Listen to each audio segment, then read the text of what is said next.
సరైన ప్రాపర్టీని ఎంచుకోవడంలో తికమక పడుతున్నారా? ఇక ఆ కన్ఫ్యూజన్ వద్దు. అపార్ట్మెంట్లు, విల్లాలు, ప్లాట్లు మీకు కావలసినవన్నీ ఒకే చోట. Suman TV biggest property expo October 18, 19 HSCC Novotel Hyderabad. ఇప్పుడే ఫ్రీ ఎంట్రీ కోసం కాల్ చేయండి.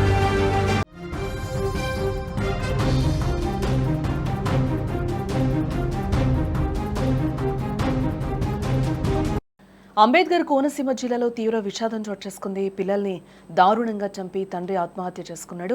ఈ బ్రేకింగ్ న్యూస్ చూసే ముందు బిగ్ అప్డేట్ చూద్దాం. హైదరాబాద్ మొత్తంలో ఉన్న బెస్ట్ ప్రాపర్టీస్ అన్నింటినీ ఒకే వేదికపైకి తీసుకొస్తూ ఉంది సుమన్ టీవీ.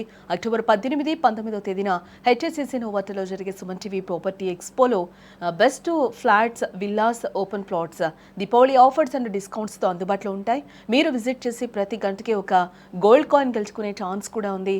ఫ్యామిలీతో రండి, మీ డ్రీమ్ ప్రాపర్టీని సొంతం చేసుకోండి.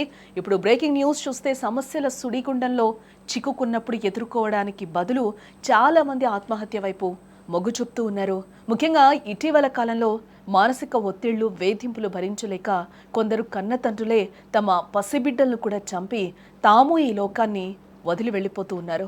ఇలాంటి ఘోరమే తాజాగా డాక్టర్ బిఆర్ అంబేద్కర్ కోనసీమ జిల్లాలో కూడా జరిగింది. భరించలేని వేధింపులతో తండ్రి తీసుకున్న నిర్ణయం ఇద్దరు ముక్కుపచ్చలారని చిన్నారుల ప్రాణాలను బలి తీసుకుంది.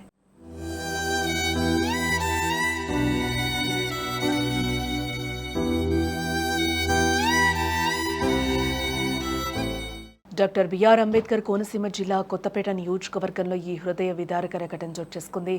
ఆలమూరు మండలం మడికి శివారులోని చిలకలపాడు గ్రామంలో సెలూన్ షాప్ నడుపుకునే పావులూరి కామరాజు అలియాస్ చంటి ఈ దారుణానికి పాల్పడ్డాడు.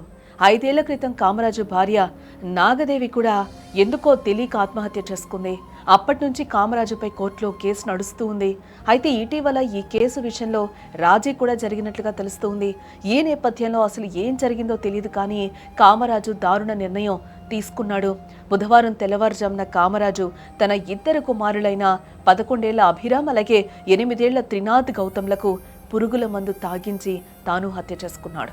స్కూల్కి వెళ్లాల్సిన చిన్నారులు తిరిగి రాని లోకాలకు వెళ్లిపోయారు. అభిరామ్ 6వ తరగతి, త్రినాథ్ గౌతమ్ 1వ తరగతి చదువుతూ ఉన్నారు.